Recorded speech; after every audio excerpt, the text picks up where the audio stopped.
All right, well, I'm back at camp. I'm gonna be hunting by myself today. It's Wednesday, the third day of the rifle season, and it's really cold. It snowed last night. We're supposed to get up to 4 to 6 inches over the last 2 or 3 days, and I think maybe we got 1 or 2. But it's a little windy, and the snow's pretty much done, so it's just real cloudy, windy, and cold, and perfect time to find these pressured bucks. Pressured deer in general. And so basically I'm just going to go out, and you guys, want you guys to follow with me. I'm going to be talking about what I'm doing and what I'm seeing and how I'm going to see these deer, because I'm going to be going around to some bedding areas and some thickets, and I'm going to kind of walk through this spot up here, because look, we just had this logged here literally a week before, well, they finished a week before deer season. So we have about 30 acres that has been logged out of old growth cherry. And I mean, big cherry. I haven't seen cherry like that anywhere really in western Pennsylvania like we had right back here. But anyways, those deer will lay in these tops, tree tops and stuff, and catch those antlers behind the logs and stuff. But it's going to be really, really hard because there's a lot of deadfalls and stuff. Then I'll drop down after I hunt this, and then I'll hunt the big woods that we don't have logged and see what that produces. So gonna be an interesting day, see what type of deer is out there. I don't think they really hurt the deer because it was rainy and super snowy and cold on the first 2 days. And hey, most people are out of the woods by the middle of the week, and this is the perfect time I like to get out and sneak up and find those pressure deer, because they're sort of predictable on where they're going to be if you know your property. So there's my deer rifle. It's 243. This is what I started hunting with when I was 12 years old in 1996. Killed quite a few deer, and Danielle uses it, and I tell you what, there's nothing better than a 243 for deer hunting. I have a 7mm mag, and I tell you what, I think I'd probably like to carry this thing around just as much as that, because man, this gun really puts them down. As you can see, it's pretty crazy.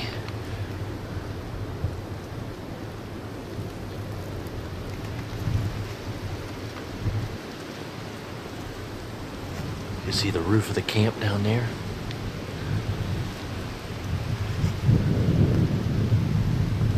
So they knocked it down pretty good. This timber hasn't even been logged since I think the late 30s, early 40s. So it needed cut, and some of the most prime cherry I've ever seen, even in western Pennsylvania. But anyways, you can just see all the hiding places, and you got to get up high just to see down in there. But even still, there's a lot of stuff. Right here, there's a really good set of nice big deer tracks all by itself. So I'm gonna take a guess that was a buck, because they're really nice big tracks. But he went down into the big open woods down there. So we'll just have to see how it goes.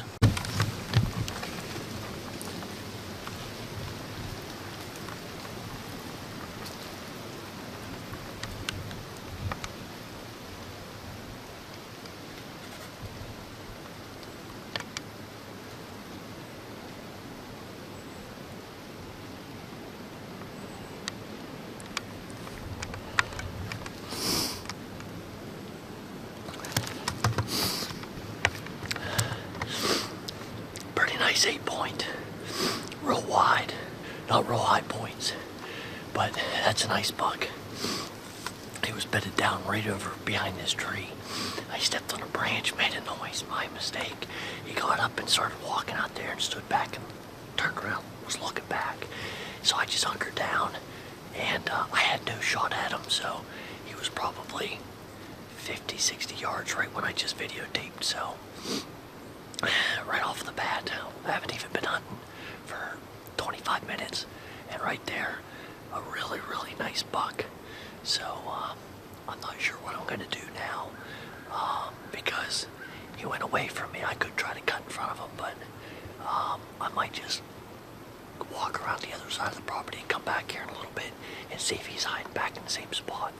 If not, then I'll try to get him another day, or maybe somebody else might get him, but that's the way it goes. I want to show you something, a valuable lesson on how these big bucks get away and survive the opening season. Now, I'm standing right where that buck was bedded, right here. I came from basically right where that rock is, right there. So that deer probably saw me when I stepped right into that opening. Now, you can see right behind this log, it drops straight down for maybe 30 feet. Okay, there's a little ridge line the whole way across here. Now look, where I have my backpack set, look at all this deadfall that's been here. And there's an old logging road. You can see the logging road I walked down. Now look at that. I walked down that road looking straight ahead, and that deer was bedded right here. And look, now once you get down here, look, you can't see. He's perfectly hidden. And he's not gonna see me until, bam, I come out from behind that tree right there. Now, here's something you gotta realize.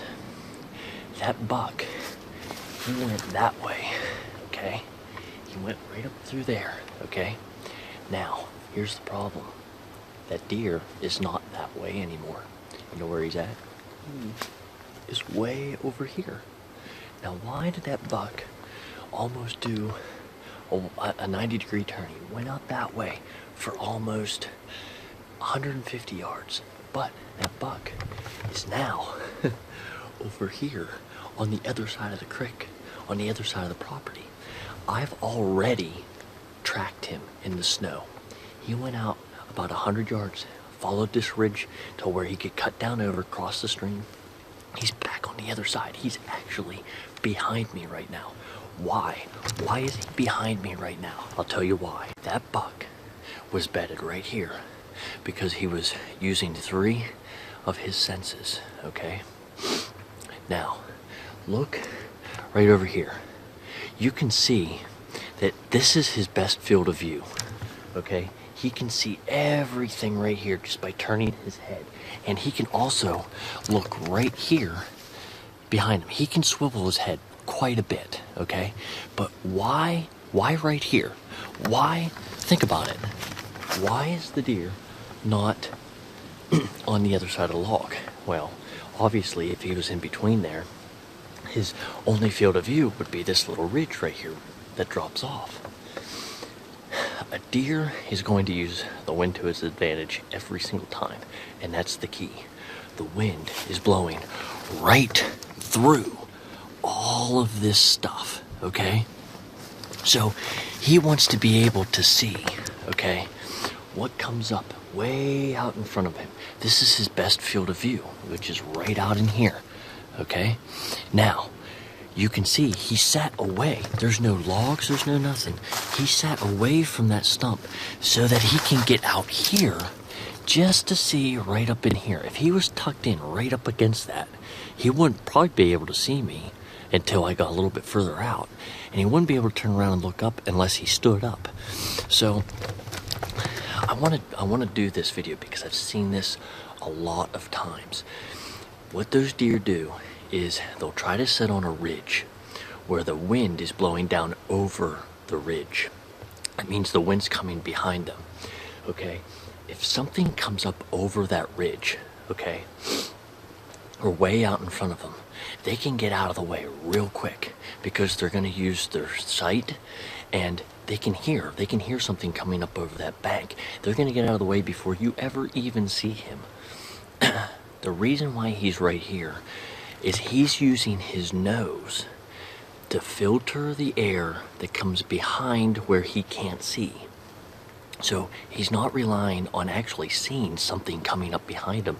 The moment he smells something, he's gonna book. Now, I came down through here pretty quick.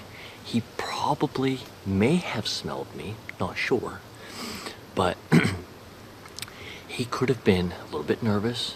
He may have heard me because the ground is really crunchy with ice right now. But he was mainly relying on his scent for right here. Now, that doesn't mean that a deer is infallible. Deer can make mistakes too. Listen, this is why scent control and using the wind, I actually did everything opposite, because the wind was blowing right to him. But it wasn't like I was sitting in the deer stand for hours. It took me 30 seconds to walk just that short little distance around his brush. Probably not enough time for him to get a good scent check on the air, because by the time I come around the brush, I was already moving. I already scanned this area. I looked for all these trees. I looked for antlers, but he was just down below me. Look, notice that tree. That tree's up off the ground. That tree would have been maybe on the ground. I maybe would have seen him when I was walking down that road, because look, I'm right here in his bed. So that way, if he smells, he can take off. You'd never even know he was here, because as I was coming around that brush, if he would have smelled me, he would have taken off. I'd have never seen him. But he was right here. I wasn't expecting him. And that's another thing that they rely on. You know, they're not expecting you to actually see them. So even if you do get close, they're going to take off, and they're going to keep as much brush between you and them, just like that deer did. He literally he wasn't even sure what spooked him, because he ran out there and he stopped. And then he looked back, okay? That means he's like, I don't know what I saw. I'm pretty sure it wasn't a deer. I'm going to get back, and I don't hear it anymore. I'm not really smelling anything, and I'm not sure what I saw, so I'm going to stop and look back. You got to kind of think how the deer thinks. Not every deer is going to do that. Some deer are going to take off, and you're never going to see them again. But look what happened. That deer ran out there, realized, wait a minute. As I'm going this way, I'm going sort of perpendicular with the wind, and he basically wanted to scent check a second time. That's why he cut the first time he could cut down over that high wall, cross the creek, and get directly downwind from where he's bedded. He is literally straight across the hillside, straight in line with the wind from where he was bedded. Now, granted, he went that way, but the wind's blowing this way. But he went that way. So that means he went out there 100 yards, cut down over, crossed the stream over this high wall, and he is now over there, which is right where the wind's blowing. So I could keep talking and talking about all the different things that you can experience while you're still hunting, walking and sneaking through. And I'm not perfect. I don't really consider myself an expert. I'm pretty good at knowing the deer on my property because I've hunted it. So that's one of the things that if you really want to be able to find out, like I knew deer usually bed right here. And usually they like to hang out closer to that edge. But hey, I come in here, thought, hey, I checked pretty good and I didn't think there was a deer here. But hey, that's how those big buckets, those bucks get older. They're smart. They've learned over the years, wait a minute, I've seen my buddies get shot bedding close to that ridge. I'm going to get back out of the way. Stuff like that. So whatever property you're hunting, you have to know it very well. You have to know where all the little hiding places are. Like I said, all I've been doing, I just come across a clear cut that's just right above us, and he's not hiding in the brush up there. He's hiding down here where it's a little bit open, so he can see a little bit more and use his scent too. So like I said, I'm making this video really quick, just so there's probably lots of things I'm going to remember that I'm not going to mention that are important, but I want to help people understand the different scenarios of why this deer was right here. There's a reason he picked that spot. And if you go out into the woods and you're not learning something either about the deer or your property or something that you've done wrong, that doesn't mean that if you go out and you don't shoot a deer, you don't see any deer, you did something wrong. What I'm just saying is learn something. Come away every day learning something. And if you learn something every single day, write it in a journal, videotape it, do something so that you remember it. Think of those things while you're out there, and you'll learn to hit the right areas. And then you just got to fine tune. I mean, I've been doing this for years, and hey, I didn't have a shot at that deer. I didn't really pass that deer up. I didn't have a shot at him. And I feel safe talking to the camera. This camera picks up my voice very well. So I'm gonna have to rewatch the footage to really get a good look at him. He looked really wide. Points didn't look high. He looked thin on the antlers, but he looked really, really wide. And the beams looked pretty long. But I really like to get a better look at him. I mean, if that's a really, really good 2-year-old, I'd like to see him go another year. You know, it's not about shooting bucks. I have shot a doe already, and I have another doe tag, and I can use my buck for a doe tag in the flintlock season. And I like hunting with old rifles, which I plan to use for a doe or a buck if, you know, it comes out. But it's not about shooting deer for the antlers. It's all about, you know, quality deer management. So there's times where you can shoot a smaller buck. It's all in your management, but we follow quality deer management. It's not about numbers, and it's about the quality. That doesn't necessarily mean big racks, but it means the quality of the deer herd. And so that's what we're after. We have a pile of doe here, so I'm basically just going out here, learning. Not even expecting to shoot a buck today. So, I mean, I haven't even seen any big. That's probably one of the biggest bucks I've seen all year around here, within probably 2 miles.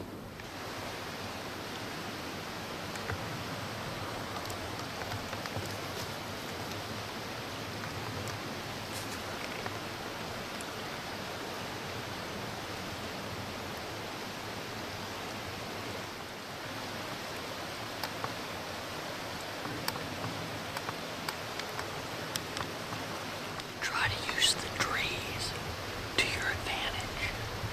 Just stop, look around, scan with your scope or with your camera, and move to the next tree. And that's what I've been doing when I've come through here. We're in the wide open, there's no thick stuff, and we got a couple deer. As far as I know, they're just doe unless there's more hiding behind the trees. But just like the deer use the trees to their advantage, you have to do that too, to help get close to the deer.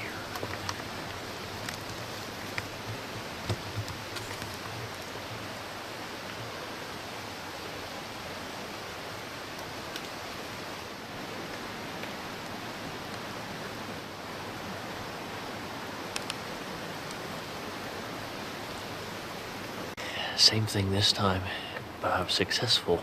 Obviously, we're dealing with 2 fawns, and so they have a lot to learn, but we can see that their bed's right here. I'm straight across the creek, where that buck should be, somewhere in line with the wind. Now, the wind is coming straight behind me. I'm looking at all the nasty brush that's fallen down. Right here, there's some brush here. Okay, and there's a little ridge way back there that I'd popped up right along this ridge right here. You can hear the creek down there. Okay, now they know that they're safe because they're gonna hear something crawling up over here, and the wind's blowing this way, so they can't see as far over there. So they want to sit with their nose here so that they can catch the wind coming from behind them, and they can look at all this open area in front of them, clear up here, and you know, you can see where one was laying this way, one was laying this way, where one can also look behind. So it's really hard when there's at least 2 deer, but I use the trees to my advantage, and I come right up alongside there. And this is the thing,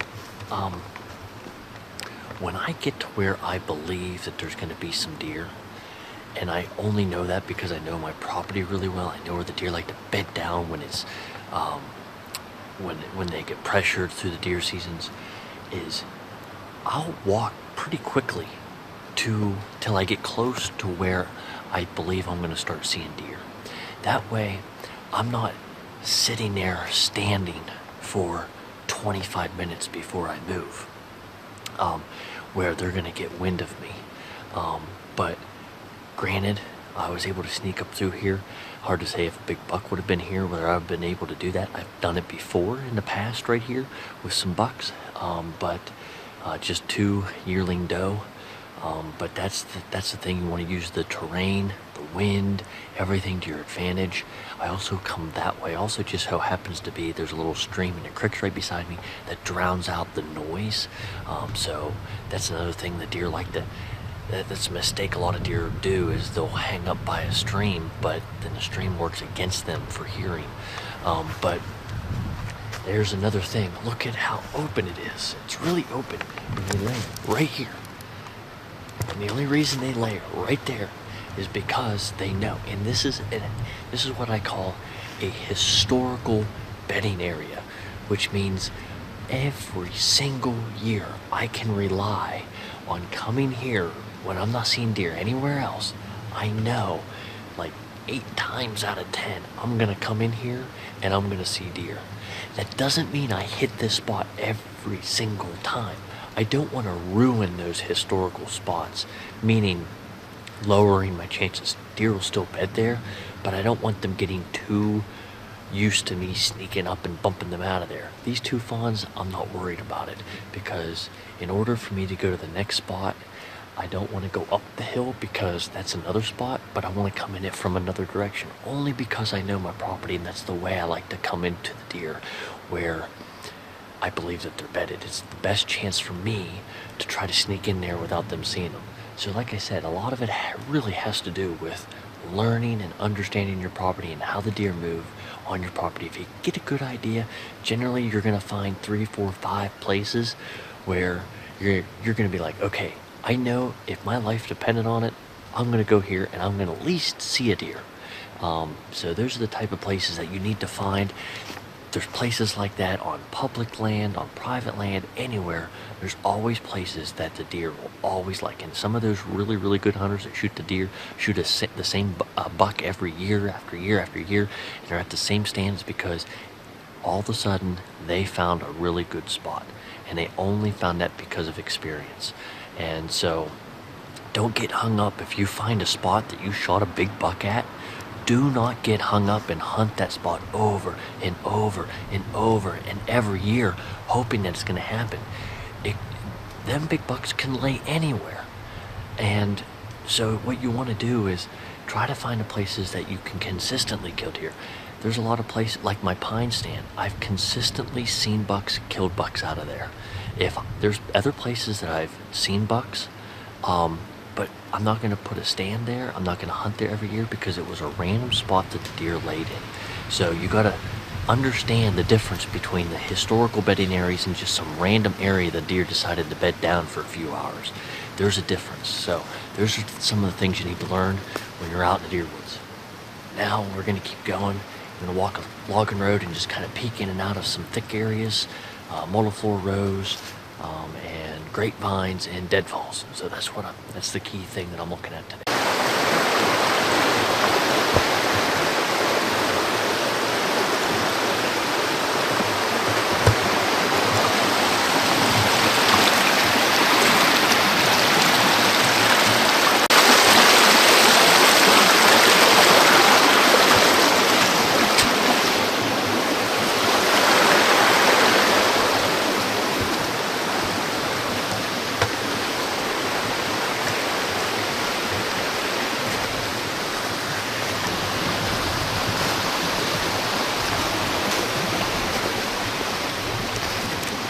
Basically let that big buck go. He got into some really, really nasty thick stuff that I'm not good enough to go in there and sneak up on him. It's one of those places, he goes in there, you're going to have to drive him to get out to push him to where you want him to go if you have enough guys. But I'm not going in there and sneaking through that. It's just, I know I'm just going to keep pushing him, so I don't want to push him any harder than what I already have, which was basically bumped him once, got on the other side, saw that he went into some thick stuff after those doe that I saw. So I'm just walking around through the property. And there's a couple doe here and there, and lots of tracks through the night, so the deer have been moving a lot during the nighttime. But it seems like during the day, you really have to bump them. They're just kind of hanging out near their bedding areas, and they're not moving too much. So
actually start walking down, but the wind is swirling.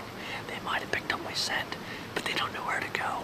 That just shows you they were hiding right on the edge of using their scent. But I came up from behind them and come up over this ridge. They saw me through the thick stuff but didn't know what I was. They're standing right there. I could shoot them if they were a buck, but nothing. And all I was doing was walking and sneaking up, looking up over the bank and dropping back down. And they're still standing up there. They're just walking around. But I've plenty of times I've snuck up over here and seen bucks just bedded and cruising right through here. So they're moving and going straight up the hill and getting out of that thick stuff. So maybe I'll catch them further down and maybe they might get in with a buck. So we'll see.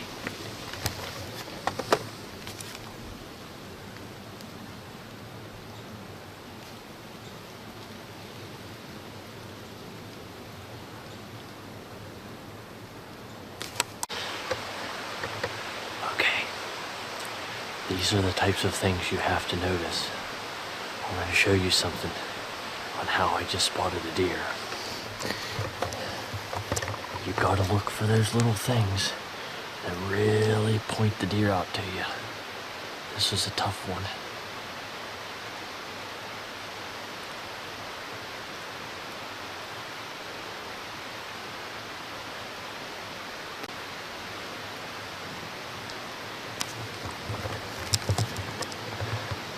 There's no white, you can't see its head, you can't see its tail, you can't see its feet. All I see is a brown body and a little tiny bit of a white belly. If you notice, that deer can't see me. Its head's behind a tree, its tail's behind a tree. I can't see its legs. I can't see anything except for just brown hair. And that deer's probably 45 yards. And that's the type of thing that you have to look for. Is just those odd colors. You know, I don't know. It's hard for me to explain, but you have to look at those little things. I mean, when you look through here, you can see it's so open. But right through that deadfall is where I start concentrating, and I just happen to pick out that deer. You can see the body. There, he's moving.